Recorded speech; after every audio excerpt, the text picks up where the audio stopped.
All right. What is going on, everybody? Welcome back to another day of Saber Sims DFS office hours. Today is Wednesday, April 30th of 2025.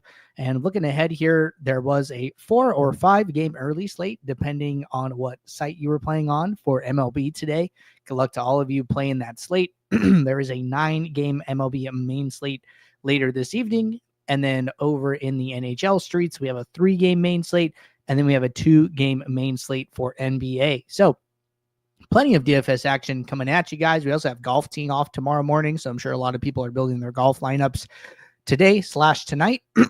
So for those of you who are new here, welcome. My name is Andrew, one of the coaches over here at Saber Sim. This is a show where we go over how to use the Saber Sim app, answer any and all DFS related questions. Get your questions in one of 3 ways here. First off, send us an email, support@sabersim.com. Second, post it live in the YouTube chat. Third way, post it in the office hours channel in our Discord server.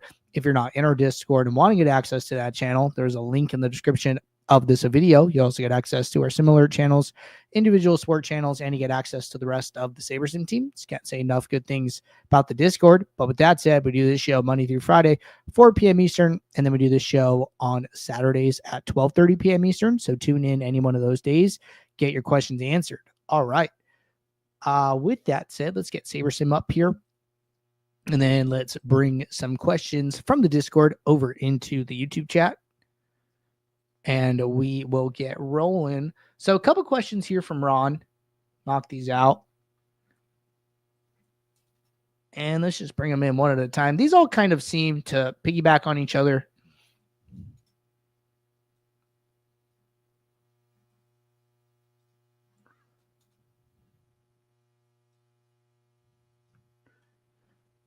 All right, all right.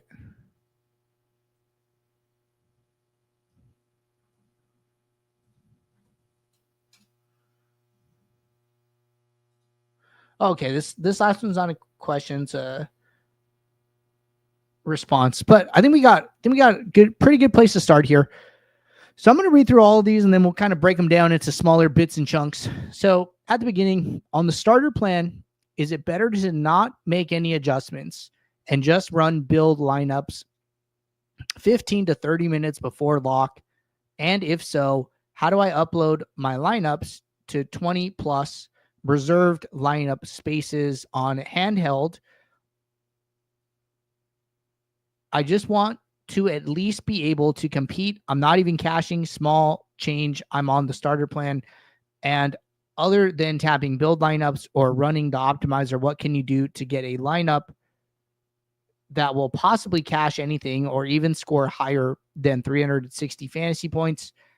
It's the same thing every day. People with SaberSim avatars and another company's avatars in the top 25. So it's pretty clear to me that if you have the starter plan, your lineups don't stand a chance of competing against someone that can test their lineups in a sim. So what adjustments or filters or anything can be adjusted? Or am I wasting time hitting build lineups and hoping for the best? Followed by on the starter, kind of similar on the starter plan, other than hitting build or using the optimizer, what can be done or adjusted to where I can get a lineup for NBA slate that will compete with others from SaberSim who have ultimate. Okay, so I'm glad I kind of understand what sport we're talking about, because I was going to do an MLB, but let's go over to NBA, right? I mentioned kind of NBA at the end here.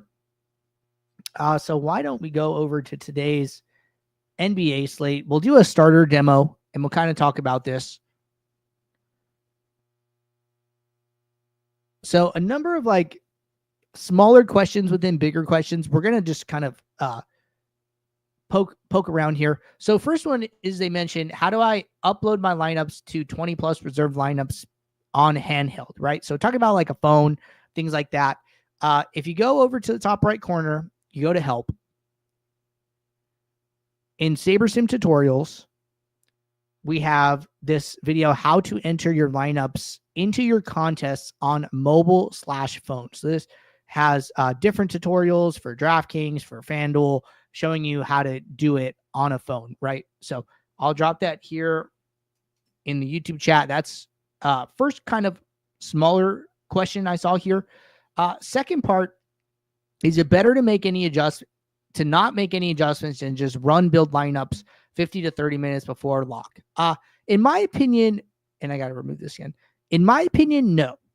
I don't think you should just wait 15, 30 minutes before lock, wait for lineups to be confirmed, hit build, and then just kind of hope for the best, right? I don't really think it works like that. In my opinion, this is kind of what you should do. And this is what exercise that like Andy, who, is the CEO, had me do like a long time ago. And I found it like pretty insightful. So what you should do, sit down to build, right? You're going to sit down and build your lineups for today. You're going to write down everything that you do. Okay. You can write it down on with a, pen and paper. You can write it down on like a Word doc, write it down somewhere, right? Don't even think about it. Just write it down.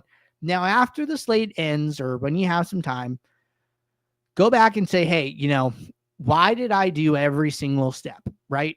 And if you're noticing that you kind of don't really understand why you're doing something, kind of two ideas, right? It's like one, well, I'm doing it because the coach told me to, right? Okay, well, that's okay.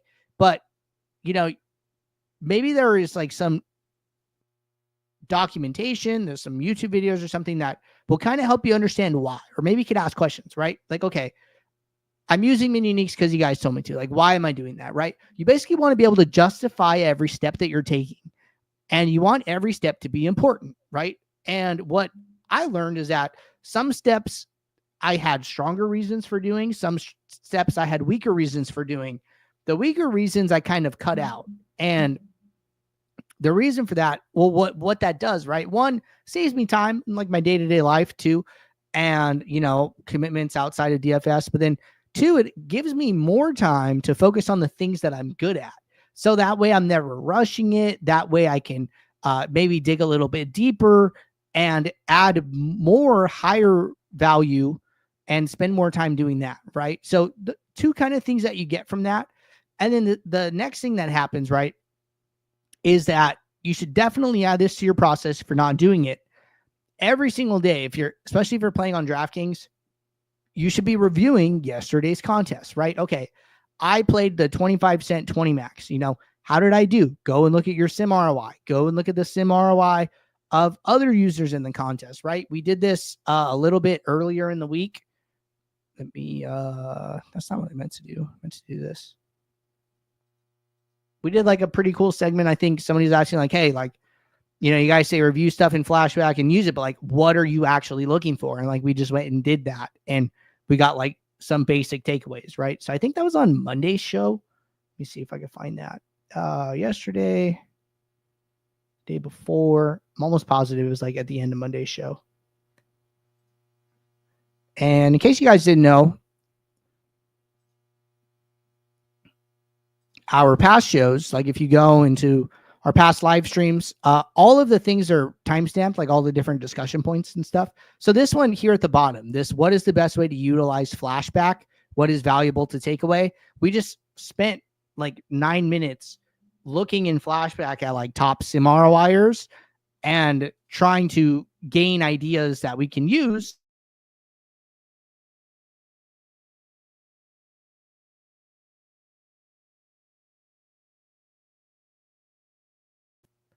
Like if we go up to help and then we go to Saber Sim tutorials, how to use contest Flashback, right? This is like another good video. This is all like the review and like extra time that it, we think is valuable to spend like learning how to do these.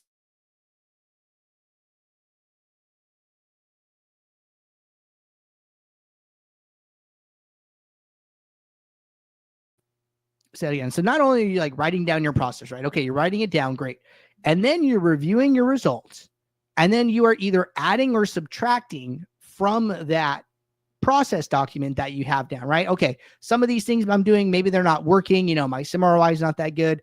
I see other users doing this. I'm going to add these steps, right? Like you'll see it kind of in that segment. Like, okay, maybe I need to raise my minimum salary. Maybe I need to care less about this thing. Maybe I need to care more about value for pitchers, right? Like those are some things I remember us talking about. So you iterate, you slowly update that document, making it a little bit better each day. And then you get to a point, right, where you're entering positive sim ROI lineups. You're, one of the best users in the contest. And now you're kind of just like doing bankroll management, contest selection, trying to get to the point where you start to realize your equity, right? But, this happens in DFS. DFS, the reason that they're able to have these contests where people are winning, really high prizes every day is because the contest payout structures are like so top heavy, right? It's like, this is like a graph of like bankroll simulations that we did for a winning player in MLB, right? So this person played the $4.20 max every single day. They had an expected ROI of 20% and they played for 160 days. Okay. So what we found, right, is that this winning player is only profiting 6 to 8 days in a calendar month, playing every single day. So they're losing 22 to 24 days. But see, the thing with DFS, right, is that a lot of like other forms of gambling, like poker, like sports betting, props, and things like that, those graphs are usually like a little kind of like mountainside, like slow climb up, down, up, down, up, down. But DFS is like big spike, and then you lose for a long time until you hit your next big spike, and then your next big spike, right? These are like all those days in between where, you're losing, right? You're like win, lose, lose, lose, lose, lose, win, right? That's kind of the goal. And this red line is like kind of my favorite example from this experiment. Is like this winning player, loses for like 140 days. And they're just like, I'm entering good line. Imagine like just the grind, right? Every single day I'm losing and I just can't seem to win. And, I'm entering good lineups. And why am I not profiting from my sim ROI, and like all those questions and all those doubts, right? And then you have like one big win at the end of the year. And when you look at the season, you probably have a profitable season, probably have a good ROI, but like that day-to-day grind just probably feels terrible, right? So that can happen, unfortunately, right? There's obviously a lot of bankroll simulations where this winner wins and they win a lot sooner, but then there's some where they win like later in the year, right? And those things do happen in real life. So not to say like, what I'm saying is like you could be experiencing something like that. So you don't know. We're only a month into the MLB season. Also, you got to remember that. I think the first slates were end of March, and it is April 30th, right? MLB is going to go May, June, July, August, September, right? We still have 5 months left in the MLB season. So that goes to show like how early it is. It is, if you think about it, like from like a game perspective, right? Like a football game, we are still in the first quarter, right? There are 6 months and we're not even through one of them. So that is less than, 1 out of 4, which would be a quarter in a football game. So it's the first quarter and there's 3 minutes left. Think about it like that, or think about it like in NBA terms, right? Like how early are we? So that's why, contest selection, bankroll management is super important. You want to get to the end of the game, right? You want to get all the way to September and following our profit plan, playing 2.5 to 5% of your bankroll, on slates, and managing your risk and diversifying. All of that is to try and help you get to the end of the year. Okay, so talked like process stuff, talked like winning expectations here, talked about mobile. Let's talk about this is like an interesting point too. Seeing like a lot of Saber Sim avatars like in the lobby and stuff. Like a high volume player once told me, he's like, the people that you see where you see their name like at the top of the standings a lot are also the people entering the most money like every single day. And just kind of like a good way to just think about like, everyone's kind of like running their own race, right? Like it doesn't really matter. Like if you see, Matt like ship an MLB GPP again, right? It only matters like if you're getting better, right? Like, hey, are you better than you were yesterday? And if the answer is yes, then you're doing the right thing, right? It's really, discouraging. Look right, look left, and you see like people, but like their journeys are different, right? You're on your journey. You are where you are. You just got to worry about getting a little bit better each day. And then all of a sudden, one day you're going to look back and you're going to be way further along than you are, right? So that's like another big thing. Let's do a build demo on starter. I think this is probably the next step. I'm reading through these questions again. I think we're about ready for a build demo on starter. Okay, so 2-game NBA main slate today. Now let's talk about this. We're going to make 2 small adjustments to projections, and we're going to build 500 lineups. And the only other thing I would consider doing here is like setting a very small projection filter, right? So like if you want to come in here and say, I don't want to even consider players under like 7, like there's like a little bit of a drop off, or maybe even like a little bit higher, right? Between like 8 and 11, just something super small. I would probably use 5 here. Personally, my proj greater than 5.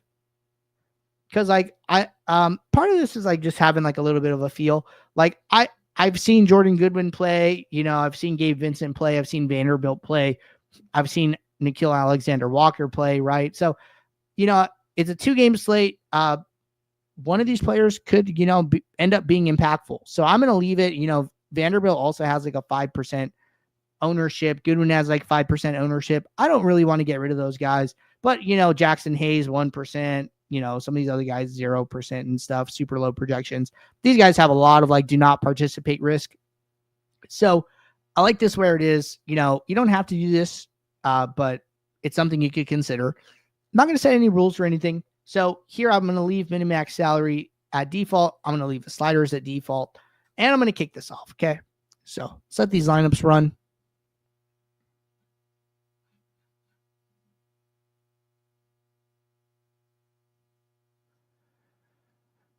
All right. Lineups are finishing.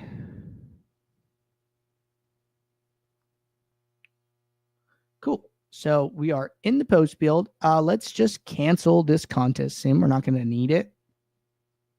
Cancel. Yes. Okay. Get stuff there.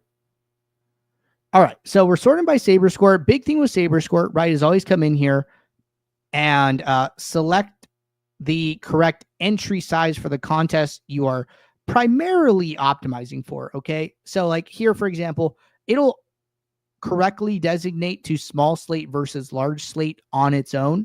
Small slate 2 to 5 games, large slate 6 or more games.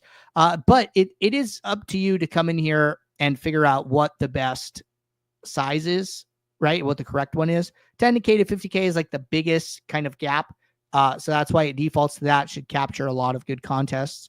But maybe you're playing something a little bit bigger, right? Okay, I come in and I switch it to 50K plus.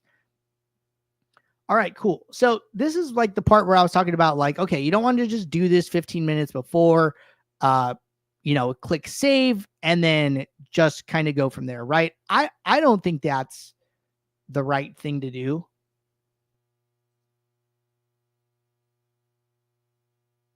I'm not sure I did.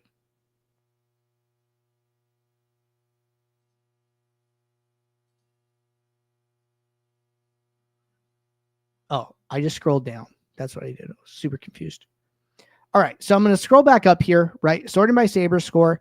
I really recommend having an average projection aggregate metric. I have learned that this is good through studying contests and contest flashback, right? Like, hey, in NBA specifically, there definitely tends to be some type of projection floor that you need to stay between. You don't need to have the highest projected lineups, but like, for instance, maybe you need lineups between 260 and 265, right? You notice a ROI drop off in the post contest sims when users are submitting 258, 257, right? Their average score falls within those ranges, and then they tend to do worse, right? So that's something I've noticed is important. So I never want to sacrifice too much projection from my baseline. All right, come in here. Projection aggregate metric, sorting by exposure. I like to see this leverage and pool columns, right? And then now I'm going to try and get some diversification, right? Also, I'm going to scroll down here, and I don't want to go too far down in my set of lineups. And the reason for that, especially with Saber Score, there isn't like a very clear number like, hey, Saber scores below X points are negative ROI. There isn't like that definitive marker, but you can clearly say like ROI less than 0 is bad, right? So what I've noticed is that when you run the contest sim and you set an ROI filter, usually trashes anywhere from like 40 to 50% of your lineups. So here you should try and stay in the top 25 to 50% to kind of be safe, right? So that's why we always kind of want to know how far any adjustments are taking us down our pool.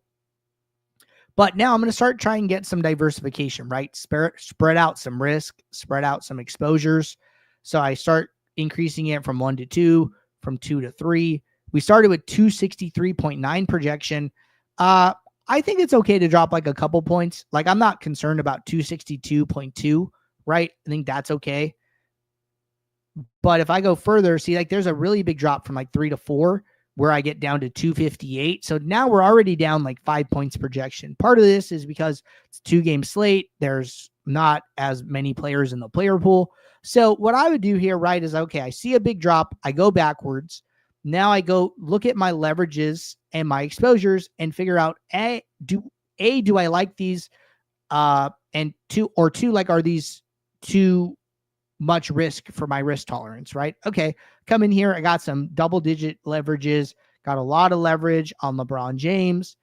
How do I feel about this, right? Well, you could use other markers like, hey, LeBron's pool percentage is higher than his ownership. That means that not even in our 20, but in our 500 lineups, he's coming up more than his ownership kind of shows. So that means like Saberson thinks he's a really good play.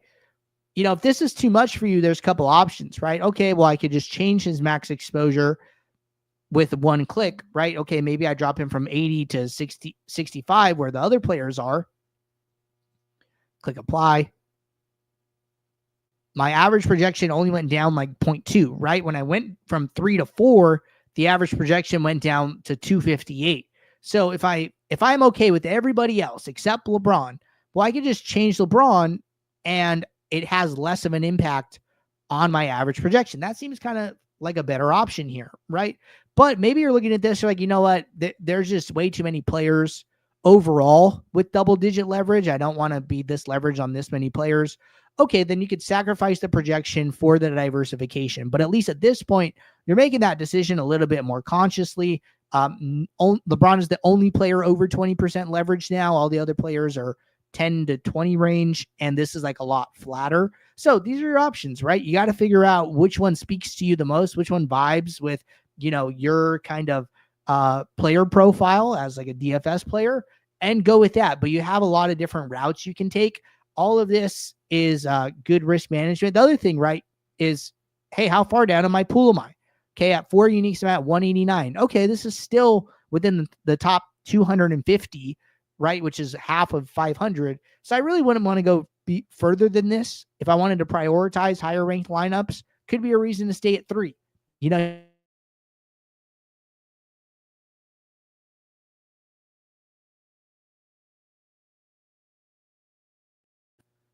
Pros and cons to everything. Me personally, I would stick at 3, but it is possible that it's totally fine if you want to go 4. That's a very viable option. So this is how I'd be building lineups on starter. And then tomorrow, before I look at tomorrow's games, guess what? I load this up. First thing I'm going to do, go and study these lineups, see if I can find anything that I might have missed, any adjustments I want to make, update my process sheet, do it again the next day, right? That is how you iterate and get better over time.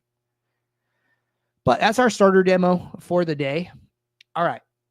Keeping it rolling. I am right said, thank you for what you do, Andrew. If we have Ultimate through an affiliate, are we able to access Saber School and any Ultimate only videos?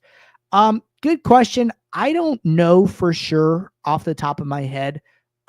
If you're trying to access them and you don't see them, send us an email, support@sabersim.com, and we can figure out the answer to that question. So I'd probably have to ask around a little bit to get like a definitive answer, but just emailing us and we'll start the conversation and we can go from there. All right. Austin asks, how do I delete a contest that I uploaded? Good question. So let's say you register for a contest, you upload your entry file to SaberSim, and maybe you don't want to play that contest anymore. You're like, you know what? I'm not going to end up playing this, right? So you withdraw, right? Okay. So first thing I did, I came in here, I brought in the file. Second thing I'm going to do is once you bring in a file, I know I uploaded a file here earlier, so we're going to hop over here. Once you upload a file, that green upload contest button goes away. And then it looks like this. It says download entries, and then it has this up arrow. This up arrow is how you overwrite an entry file. It allows you to bring in a new file, and then it will overwrite the entries and take any contests away, add any new contests in this next upload. So just click this up arrow and bring in a new file. All right. Deshaun said, how many points are you willing to sacrifice on projected score when using SimROI? Good question. I was doing this one, right? I was at like 263, and I was like, okay, 262 feels okay, but 258 maybe feels a little bit too much. It's a little bit subjective, but like 5 points for me felt like a lot, so I'm a little bit more comfortable sacrificing like 2 to 3 points, maybe 4. But when I get into like 5, 6 territory, it feels like a lot. So I would have to make a very conscious decision that I'm okay sacrificing, 5 to 6 points to lower the risk profile of my lineups. But for me, generally, like I'd say like 2 to 4 feels kind of okay. After that, it's a little much. All right. A lot of good follow-ups here. Austin said, thank you. You're welcome. Think we are all caught up here, and we knocked out a starter slate demo. So appreciate you guys tuning in. I will be back tomorrow, 4 p.m. Eastern for our next show. So until then, everybody, take care. Good luck. Thanks. Bye.